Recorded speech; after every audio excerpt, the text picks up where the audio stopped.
Kelompok 2 Hubungan Agama dan Sains. Assalamualaikum warahmatullahi wabarakatuh. Alhamdulillahirabbil alamin wa bihi nasta'in wa ala umurid dunya waddin wa ala alihi wa sahbihi ajmain. Asyhadu an la ilaha illallah wahdahu la syarikalah wa asyhadu anna Muhammadan abduhu wa rasuluhu la nabiyya ba'dah. Ya ayyuhalladzina amanu taqullaha haqqa tuqatih wa la tamutunna illa wa antum muslimun. Alhamdulillahirabbil alamin. Puji dan syukur marilah kita panjatkan kehadirat Allah Subhanahu wa taala yang telah memberikan kita keberkahan hidup sehingga kita masih bisa melaksanakan aktivitas sehari-hari. Sholawat dan salam semoga tetap tercurah limpahkan kepada Nabi Muhammad SAW. Di video ini, kami dari kelompok 2 beranggotakan 4 orang. Adapun anggotanya yang pertama saya sendiri, Siti Nabila Utami Dewi. Yang kedua ada Fatimah. Yang ketiga Amalina Hidayah. Dan yang keempat ada Royan Aziza.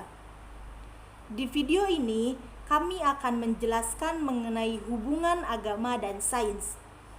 Adapun pemateri pertama yakni saya, Siti Nabila Utami Dewi. Pemateri kedua ada Fatimah. Pemateri ketiga ada Amalina Hidayah. Dan pemateri keempat atau pemateri terakhir ada Royan Aziza. Baiklah, tanpa berlama-lama saya akan memulai penjelasan mengenai sejarah hubungan agama dan sains. Berbicara mengenai sejarah hubungan agama dan sains, setiap periode pertumbuhan dan perkembangan ilmu pengetahuan atau sains memiliki ciri khas yang berbeda-beda. Yang pertama, pada zaman Yunani kuno, yakni pada abad 7 sampai 2 sebelum Masehi, merupakan zaman di mana disebut dengan zaman keemasan, yang menjadi titik tumbuh ilmu pengetahuan modern. Pada zaman ini merupakan zaman di mana gudangnya ilmu pengetahuan dan filsafat. Yang kedua, zaman pertengahan, yakni pada abad 2 sampai 14 Masehi. Yang mana zaman ini bekerja dan beroperasi untuk kepentingan agama. Pada abad ini, banyak sekali muncul sarjana-sarjana Islam dalam bidang sains dan kebudayaan. Yang ketiga, ada zaman Renaissance, yakni yang terjadi pada abad 14 sampai 17 Masehi, di mana zaman ini ditandai dengan kebangkitan sains.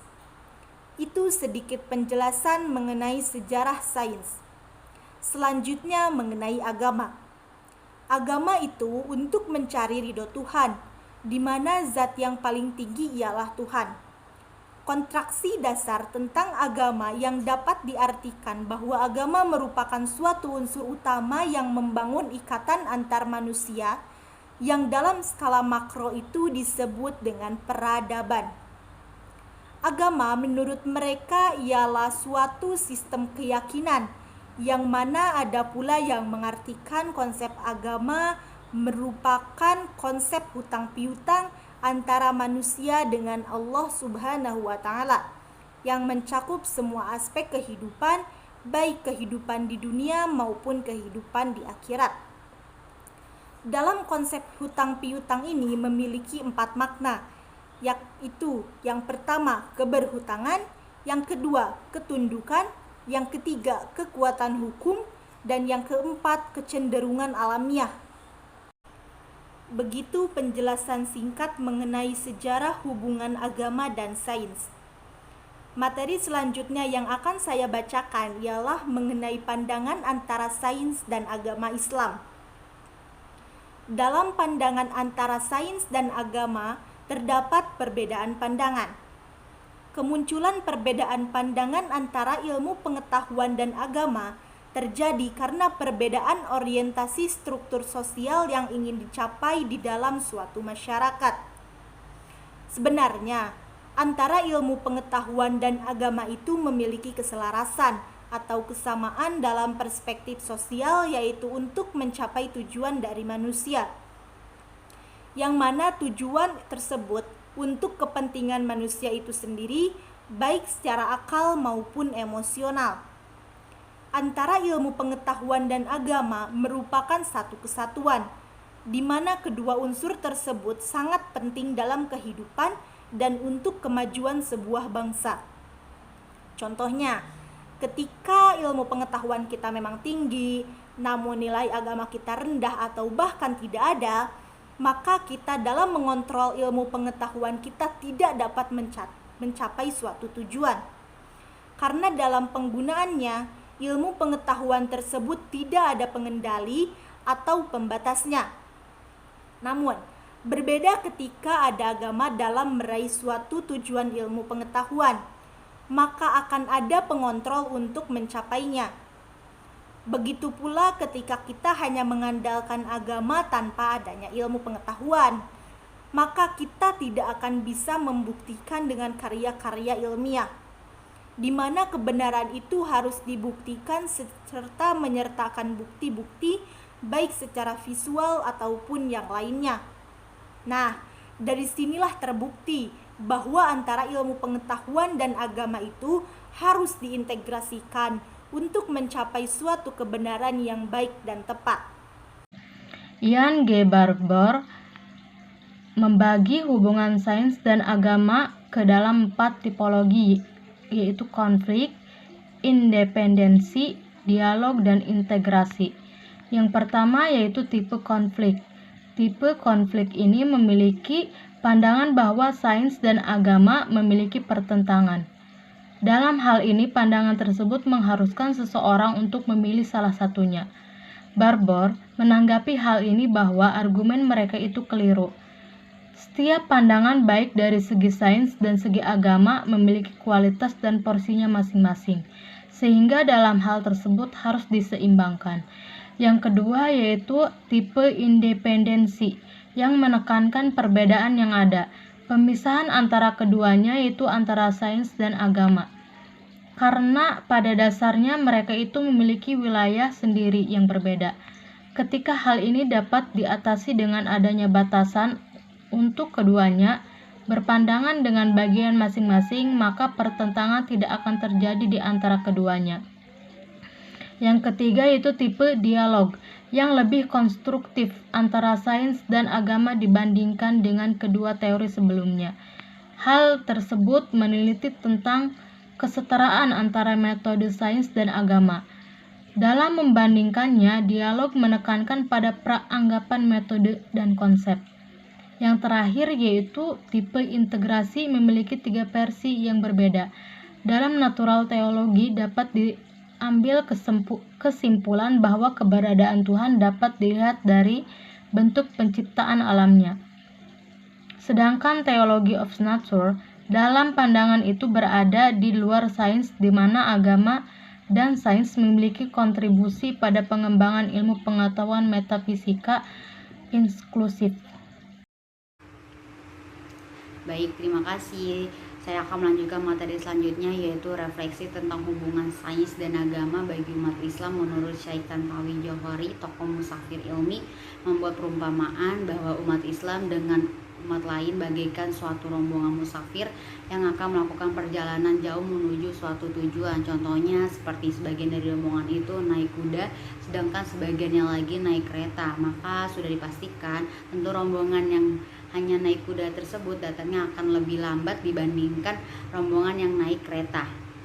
Lalu, di kondisi seperti ini menimbulkan beberapa pertanyaan, seperti bagaimana respon Islam terhadap sains, dan juga pertanyaan, haruskah umat Islam mengadopsi semua sains barat yang dipandang sudah lebih maju, atau mengembangkan sains versi umat Islam sendiri, entah dengan cara apapun. Sementara di kalangan umat Islam sendiri sudah cukup lama muncul perdebatan antara yang pro dan kontra sains barat. Di satu sisi ada yang dilanda catching up syndrome, yaitu satu pandangan bahwa begitu umat Islam menguasai semua teknologi, mereka akan menyamai barat. Orang-orang dalam kelompok ini seakan-akan memiliki semboyan, jika kita tidak bisa mengalahkan mereka, maka bergabunglah dengan mereka. Secara sepihak kelompok ini berargumen bahwa sains modern itu universal, bebas nilai, objektif, dan bermanfaat termasuk argumen pragmatis bahwa sains barat itu merupakan unsur esensial agar umat Islam bisa sukses di tengah pergaulan zaman saat ini. Dengan pertimbangan semacam ini, kemudian wacana islamisasi ilmu muncul dan berkembang di dunia Islam. Tokoh-tokohnya yaitu Syed Hasan Nasr, Syed Munaqib Naqib, Zawid Saldar, dan lain-lain. Sebenarnya ilmuwan yang muncul dari kalangan umat Islam sendiri bukannya tidak ada, tetapi para ilmuwan muslim kontemporer saat ini sebagian besar adalah produk dari institusi pendidikan barat. Pengetahuan mereka tentang tradisi akademik Islam yang mengagumkan dapat dikatakan fragmentaris.